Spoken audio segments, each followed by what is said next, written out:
এইভাবে খালা বা উপরে আসি দেখে দেখো ইচ্ছা করলে কি এটাকে আমরা উপরের দিকে দিতে পারি, তাই না?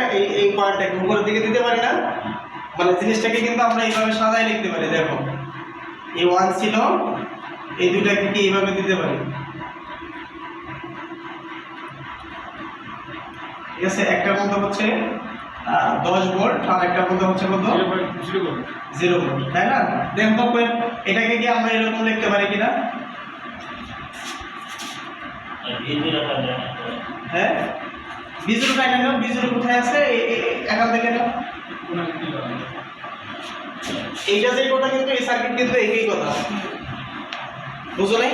আগে তো আমরা এইভাবে খাড়া করে দিচ্ছি, এখন আমরা শোয়া দিলাম, ঠিক আছে? তাহলে আমরা এটা আসলে মানে দেখা আমাদের কোনো প্রয়োজন নাই। শুরু করছো না? তাহলে একটা জিনিস খেয়াল করে দেখো, আগে আমাকে দেখতে হবে ডাইরেক্টলি কোনটা, মানে এখন দেখো এই দিক দিয়ে যে আমরা চিন্তা করি 10 ভোল্ট, দেখো খেয়াল করো এই দিক দিয়ে কি 10 ভোল্ট, তাহলে 10 হলে দুইটাই অ্যাক্টিভ, 10 কি দুইটাই অ্যাক্টিভ না? এখন দেখো আবার দেখো পার্থক্য আছে কোথায়, দেখো এইটার 10 এটারও 10, তাহলে কি কোনো আছে, কোনো কারেন্ট ফ্লো হবে? যেহেতু কারেন্ট ফ্লো হচ্ছে না, তাহলে এটা একটা কি আছে, ওপেন আছে। কি বোঝা গেছে না? জানি যেহেতু কারেন্ট ফ্লো হচ্ছে না, আমাকে তো কারেন্ট ফ্লো করতে হবে, তাহলে এই কারেন্টটা কোন দিক দিয়ে প্রবাহিত হবে? মনে হয় কারেন্টটা কি এইভাবে প্রবাহিত হবে না? কারণ আমরা সবসময় জানি ডায়োডের এই দিক দিয়ে কারেন্ট, যে প্লাস থেকে এই দিক দিয়ে কারেন্ট ঢুকে, তাই তো? সহজ কথা, পাশা দিয়ে কারেন্ট ঢুকে আর কি, বুঝতে পারছেন নাকি? যেগুলো বইল না, ঠিক আছে? সাপোজ এই যে এইটা যেটা আছে এই দিক দিয়ে কারেন্ট ঢুকে, ক্লিয়ার? মাথায় রাখতে হবে। তাহলে দেখো এখন ইজি হয়ে গেছে না? দেখো অ্যাপ্লাই কেভিএল দেও, সলিউশন করতেছি। তাহলে অ্যাপ্লাই কেভিএল, অ্যাপ্লাই কেভিএল, তাহলে এই দিক দিয়ে যাচ্ছে, তাই না? পজিটিভ, তাহলে 10, ঠিক আছে? কারেন্টটা ওই দিক দিয়ে যাচ্ছে, ধরে নিলাম কারেন্টটা কি আই, তাহলে মাইনাস কত লেখা যাবে? 1 ইন্টু আই, কি বলো? আবার এটা যাচ্ছে যেহেতু সিটি করা যাবে, তাহলে কত হবে? মাইনাস 0.7, কোথায় চলে আসছে? 0-তে চলে আসছে, তাই না? ইকুয়াল টু 0, তাহলে এখান থেকে আই পাই যাবো। আই কত আসে দেখো তো, 9.3 কিনা মিলি এম্পিয়ার। তাহলে আমাকে আই বের করতে বলছে, তাই না? তাহলে এটা একটা আনসার। কি বলো, কঠিন হয়ে গেছে না? কঠিন হয়ে গেছে, ওকে। এখন বি0 বের করতে বলছে, তাহলে বি0 এই পর্যন্ত কেভিএল দেও, অথবা তুমি দেখো এখান থেকে এই পর্যন্ত দেও, এটা কত? 0.7 আছে না? তাহলে এটার ভোল্টেজটা কত? 0.7। তুমি সহজে বের করতে পারো। দেখো মানে যেহেতু একটাই আছে, তাহলে বি0 সমান কত লিখতে পারি?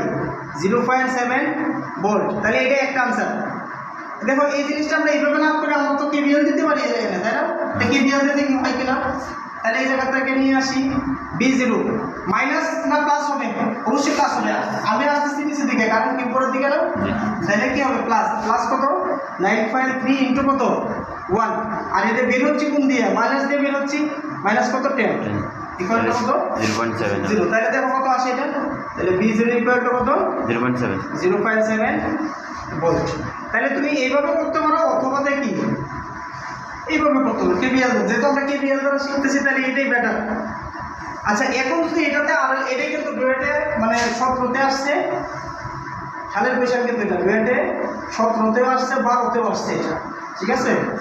আবার মানে এও আসছে, এটা তোমার ওই যে 22-ও আসছে, একই ম্যাথ 3বার আসছে এই ম্যাথটা। আমি তো মানে এডিশন করি নাই আর কি, করে বুঝো নাই? 22টা 23-এ আসছে, 23 কথা বুঝতে পারছো? তাহলে ম্যাথটা কি ইম্পর্টেন্ট না?